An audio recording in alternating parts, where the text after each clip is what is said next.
Okay, we are on number 5. It says fill in the missing terms in the chart below. On days, it's counting by what? It's counting by 1. It goes 1, 2, 3, 4, 5. On miles, we're missing 2 terms, right? We've got 2 empty boxes. But it's counting by what? 3s. How do you know that?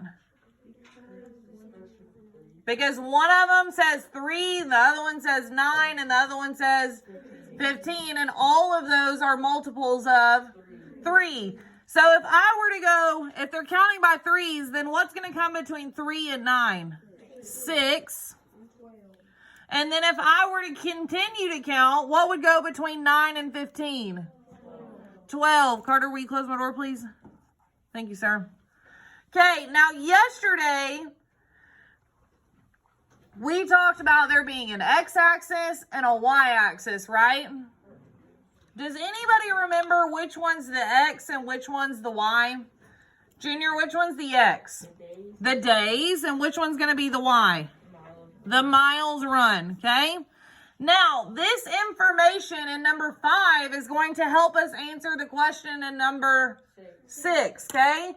So, when we now look down at number 6, it says graph the related number pairs for the chart above. Well, am I talking about 3 and 6 are number pairs?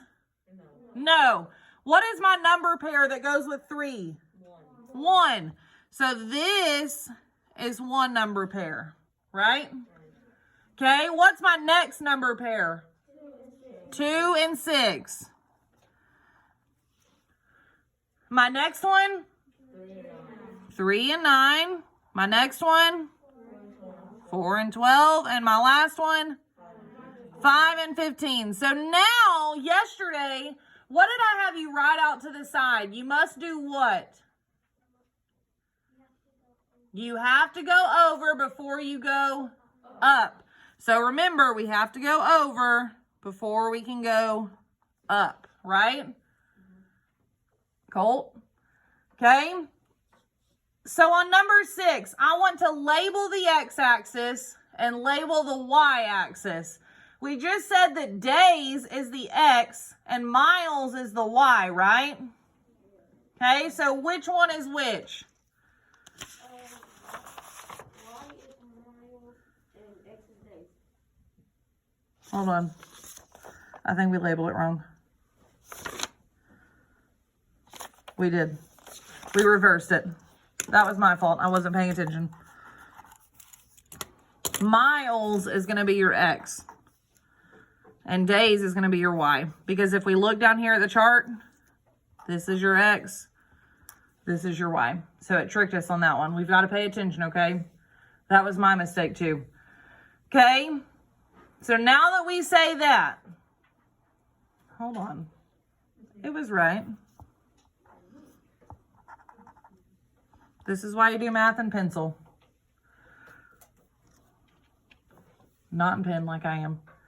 Okay, so days, we have to go over before we can go up.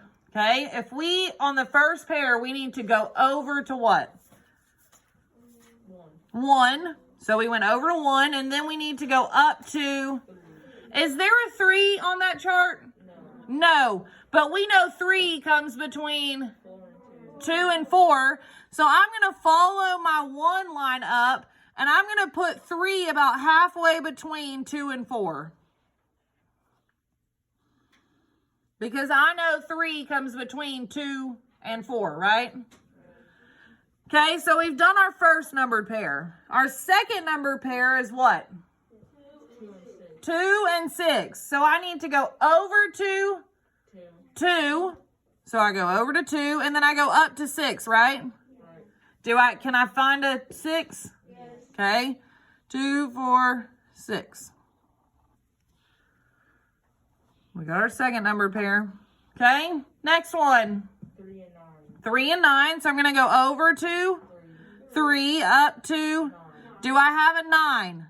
But I know 9 comes between 10 and 8. So I'm going to put my dot between 8 and 10. Okay.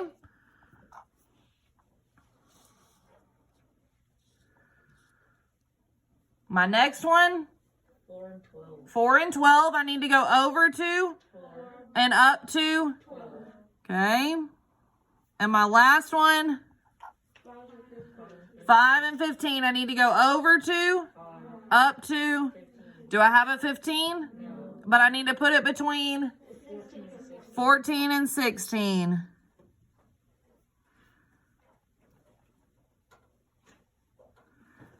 What did we just draw with those dots? A straight line, yeah. You can fill in the line if you'd like. I'm not going to. I'm going to leave it like that. Okay. Do we have any questions on that? Okay. So let's look down at number 7. 1.7 minus, or 1 and 7/10 minus 45 hundredths. If we're just adding or subtracting decimals, that's when you need to line up your what? Your decimals. So let's line them up. Let's put 1 and 7/10 on top, and then bring down that decimal, and then fill in what's left. On the left side, there's a 0. On the right side of the decimal, there's a 4, and then a 5. What can I put next to that 0 to fill in that blank? I'm sorry, what can I put next to that 7 to fill in that blank? I just gave you the answer. A 0, sorry. And it wants us to add or subtract? Subtract. So let's do that. Can we take 5 away from 0? No. So we need to go to the 7 and borrow. So we're going to borrow 1, make that a 6, and make our 0 a what? A 10. So now 10 minus 5 is 5. 6 minus 4 is 2. I need to bring that decimal straight down. And 1 minus 0 is 1. So our answer is 1 over 1 and 25 tenths. not tenths. Hundredths. 1 and 25 hundredths. Very good. Okay. And our last one. Tyson had 5 1/3 yards of fabric. He used 2 1/4 yards of fabric to make his costume for the play. How much fabric is left? Well, can I just add these straight across? 2, 7 2/7? No. What do I need to find first? Common denominator. What's a common denominator of 3 and 4? 12. So I need to change both of these fractions to something over 12, right? What is 1/3 going to change to? 4. Huh? 4/12. Yeah, because what did I do? I multiplied 3 times 4, and whatever I do on bottom, I do on top. So were we correct? 4/12?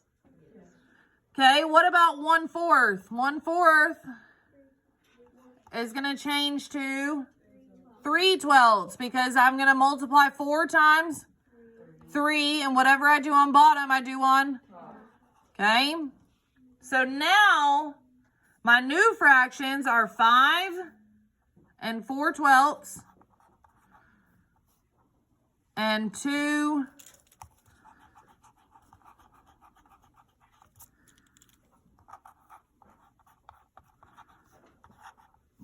and 3/12. Okay? It says Tyson had 5 4/12 fabric. He used 2 3/12 yards of fabric.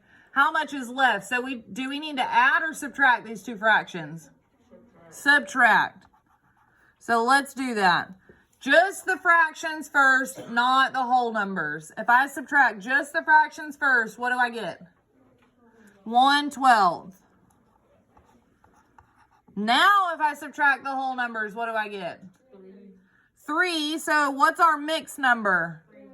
3 and 1/12. So how much does he have left? 3 and 1/12 yards.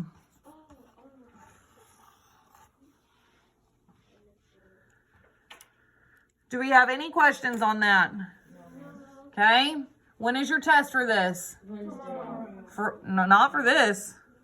This is morning math. When is it? Friday. Now, Come Friday, if you have completed all of this,